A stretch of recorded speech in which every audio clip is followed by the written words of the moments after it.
What's going on, guys? Welcome back to the channel. And in today's video, I am going to be doing a 2021 tier list for the shooting guards. I did the point guards and NBA point guards, but now I'm going to be doing shooting guards. I hope you guys enjoyed the video. We're going to be doing shooting guards. We did point guards already. We're going to be doing shooting guards, small forwards, power forwards, and then centers. Leave a like on the video if you enjoy these tier lists. And with that, let's not waste any time and let's get right into the video. I'm going to be swapping these off. I'm going to be doing tier lists and NFL predictions. Those are going to be my videos. But let's not waste any time and let's hop right into this video. Starting off, Bradley Beal. Bradley Beal is a superstar, no question about it. Bradley Beal was second for points per game this season in the NBA.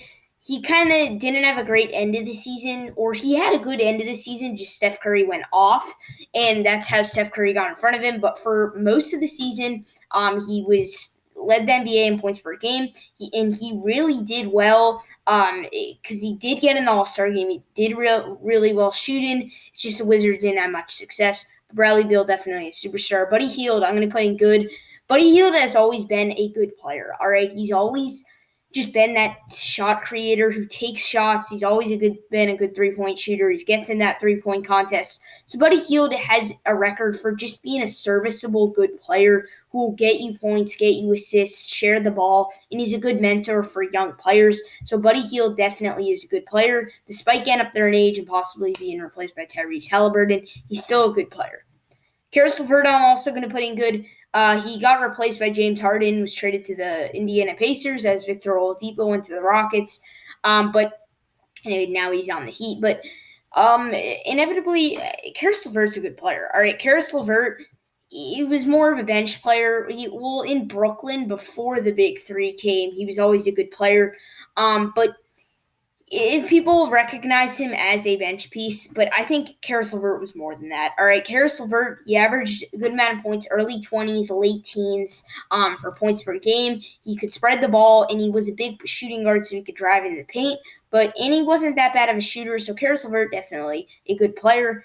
Next, CJ McCollum. I'm going to put CJ McCollum's difficult, but I'm going to put him in All-Star just because as of right now, for a shooting guard, I think he's an all-star shooting guard. But as a player, I don't think as a player in the NBA, he's not a all-star. But CJ McCollum, he's good. He averages a good amount of points. He may not be the best co-star for Damian Lillard, but he definitely still puts up good amount of points. He still takes shots and he gets 3-pointers. And he gets the points that they need. He passes the ball well. CJ McCollum's an all-star. I'm going to put him in. I could change him back and put good, but as of right now, I'm going to put him in all-star. Oh, and these are tier superstar, all-star, good, average, below average, and trash. This is actually not ideal. Not ideal. But next, we got Cam Reddish, not ideal. Cam Reddish is not an ideal starting shooting guard. He's just I don't even think he's a starter. I mean, he's been injured and he didn't play many games this season. He's a decent shooter and he's a decent passer. He's just not ideal to be a starter. That's why I'm going to put him in not ideal. Colin Sexton, I'm going to put in good. He had that amazing 43-point game against the Nets. I mean, he's on the Cavs. He's a bright spot in the Cavs. He's young. He's got potential, and he puts up good stats. He put up he put in the low 20s for points per game, about 23 points per game. Had some good assists, and Colin Sexton overall was the only bright spot on the Cavs. So I think he's a good player. Devin Booker's a superstar, no doubt about it. He played amazing this playoffs. Possibly the biggest reason why the Suns made it this far and why they are going to the NBA Finals. But Devin Booker, of course, we all know that. He's great. He had an amazing season. He's really evolved to that Suns #1 star. He's possibly could be in the MVP race, and he was a dark horse this season. Despite Nikola Jokic winning, he's still in at superstar, and I think you can't deny to not put him in superstar. Dillon Brooks, I'm going to put in average. Dillon Brooks had his bright moments. I just don't, overall, as a player, I don't think he's good. I just don't think he's in the good tier. And you can also consider S, A, B, C, D, F tier for the tiers. But overall, I don't think Dillon Brooks is any higher than average. Dante DiVincenzo is average. He's just like a step up from Cam Reddish. He's a good ball spreader. He passes the ball around well, and of course, he's a decent I mean, he's good for Giannis because he can pass the ball well. And then, of course, he can drive to the paint pretty well. He can shoot pretty well. So I think Dante DiVincenzo goes an average. Donovan Mitchell, just like Devin Booker, he's gone off this season, and he's just overall been a beast. In the playoffs, he's a bit. I think this season he really evolved to be the best player in the Jazz. It's always been who's better, Rudy Gobert or Donovan Mitchell. I think he made it clear he's better than Rudy Gobert. He's been a great shot creator. He's made so many deep threes. He showed his range off, and he's a good driver. He can drive to the paint well and make these acrobatic layups. I think Donovan Mitchell is an outstanding shooting guard, and he's a superstar, no doubt about it. These three players are very hard to decide who's the best. But I would have to go to this. It's just really hard to decide. Duncan Robinson he's an amazing. Duncan Robinson's a great shooter. He was good at Michigan. It's just as a starter, he's not ideal. He's a good bench piece, like a sixth or seventh man, but as a starter, he's not ideal. Eric Bledsoe is average. He was very good. He started off with the Suns, but he was very good with Milwaukee pretty much last season. He earned the big bucks, and he got the big bucks from New Orleans. He really wasn't that good. He averaged in the teens for points per game. He's a decent passer, decent rebounder.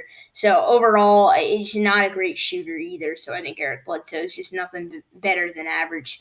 I think I'll change this to below average. Yeah, I'll change it to below average. But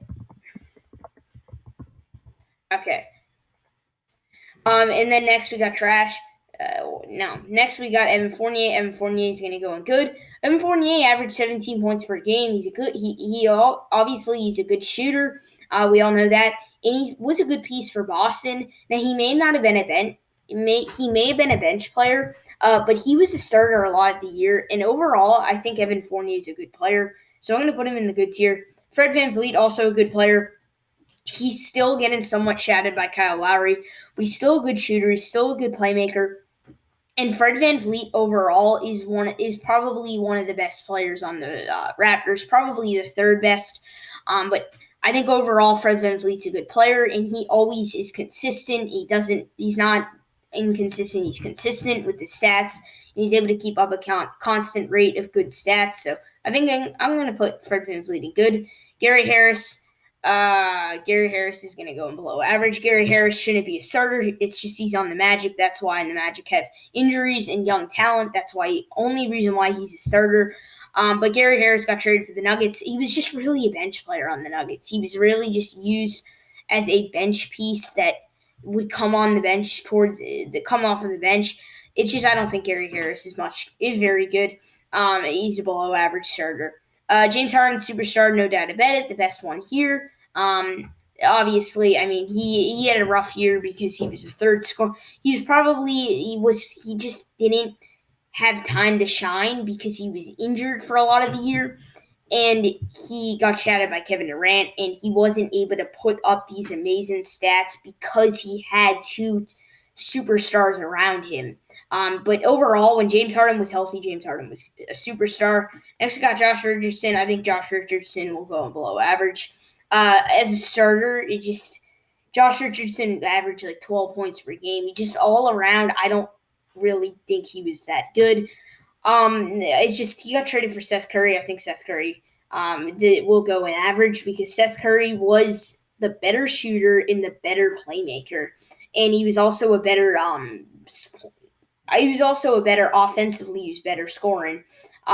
So I think Seth Curry goes in good. Josh Richardson goes in below average.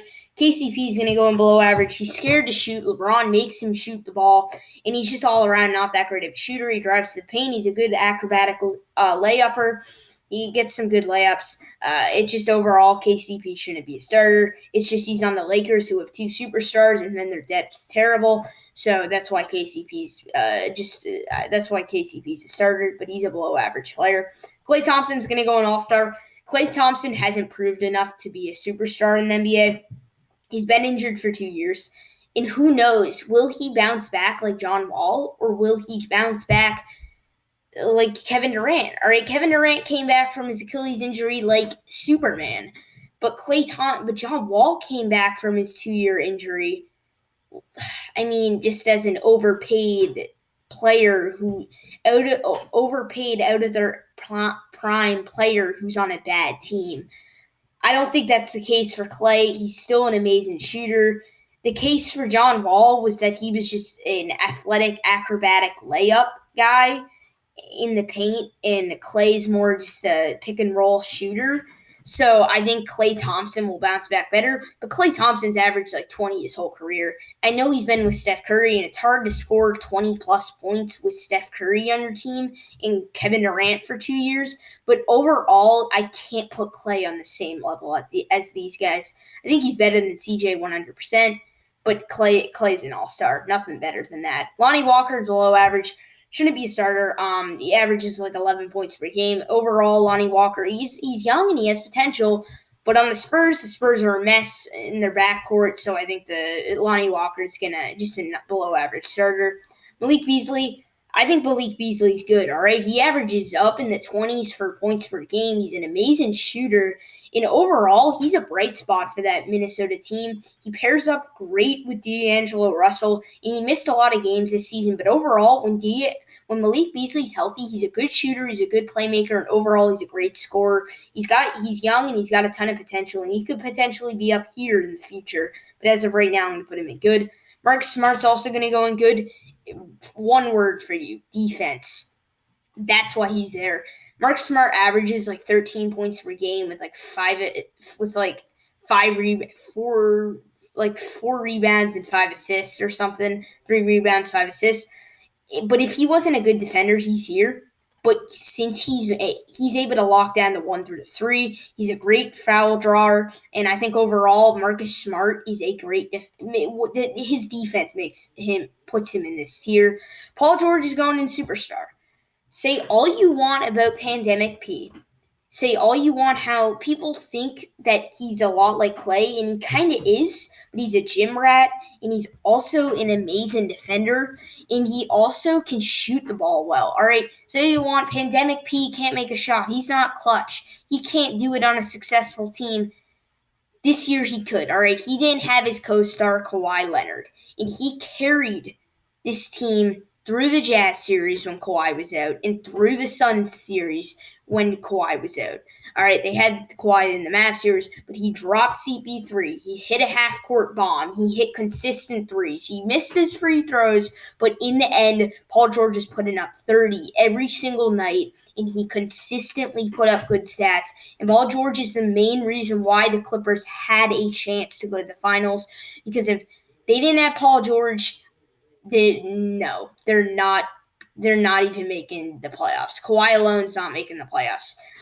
But in the playoffs, if Paul George didn't play well, they would have got a second round exit by Utah. But Paul George stepped up, and he was the leader of that team. And Paul George for sure proved himself that he's a superstar. And he is vaccinated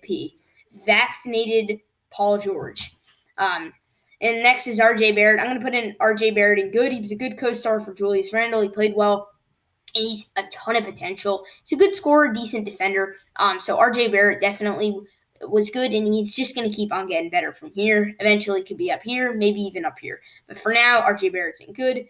Shai Gilgeous-Alexander, he's an all-star, averaged 23 points per game. Originally was traded for Paul George and a few other picks and Danilo Gallinari. But Shai Gilgeous-Alexander, overall, he's young, he has potential, and he's proved himself to be the star of that team.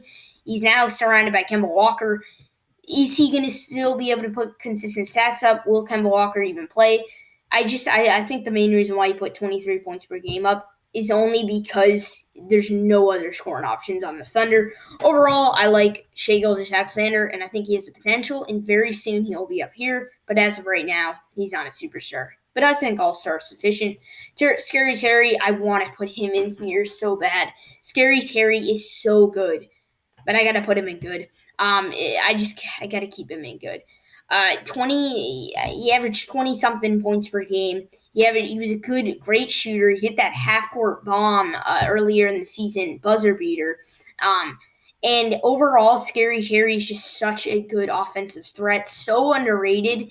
And I think if people need to give him respect, and I think if you put him on a team that really just needs a true star shooting guard, and you have the pieces around him to succeed, he will be here. Terry Rozier is truly amazing, and he's going to be in the good tier. Victor Oladipo, I'm going to put an average.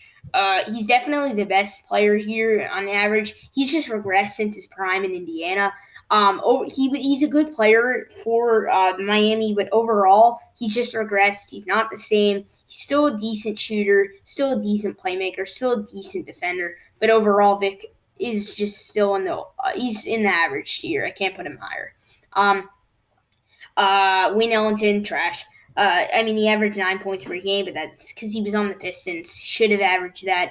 But Wayne Ellington, as an NBA player, as an NBA shooting guard, he's trash. As a human being, he's a good basketball player. You know what I mean? Wayne Ellington for now is trash. Zach LaVine's going to go on All-Star. I can't put him in Superstar. He just doesn't belong with these five. I know he averaged 27 points per game, but that's because he was on the Bulls, and really he was the main scoring option. He took a ton of shots, but overall, Zach LaVine's an amazing player. He's an amazing dunker. He's an amazing shooter, and I like Zach LaVine. I think he definitely deserves the respect, and I think he's been on a bad team for his whole career. Been on the Bulls. He's been on the Timberwolves. I think if the Bulls improve their roster overall, Zach LaVine's going to be up here very soon, but as of right now, I'm going to put him in All-Star. Hope you guys enjoyed the video. If you did, leave a like, comment, and subscribe. We're on the road to 300 subscribers. We're almost there. We're probably going to be doing a schedule prediction next, and then another small forward for the small forward NBA tier list.